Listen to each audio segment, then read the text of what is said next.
Skúsme teda povedať, pán premiér je tuto na vyšetrení, skúsme tomu povedať viacej, o čo sa jedná, o čo ide. Pán premiér dnes prišiel do Národného ústavu srdcových a cievnych chorôb, kde absolvuje kardiologické vyšetrenia. V tejto chvíli nie je možné povedať nič viac k tomu, vzhľadom k tomu, že tie vyšetrenia ešte stále prebiehajú. On prišiel ráno, spomínali ste to, dá sa povedať, že s akými problémami prišiel? Tak asi mal bolesť na hrudi, ale to bude jasné až potom, keď budú výsledky vyšetrenia. Môže sa hovoriť o podozrení na infarkt, alebo nie v tejto súvislosti? Myslím, že som už odpovedala na vašu otázku. Inak v prípade aj ďalších otázok môžete sa obracať aj na tlačový odbor úradu vlády na pani Beatrice Sabovu.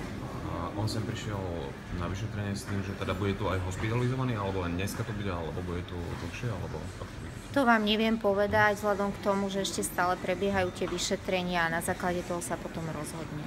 A dá sa povedať, že aj na čo prebiehajú tie vyšetrenia? Čo sa tam vlastne zisťuje? Také bežné kardiologické vyšetrenia, echokardiografia, EKG a ďalšie. A dokedy asi môžu trvať? To v tejto chvíli vám tiež neviem povedať.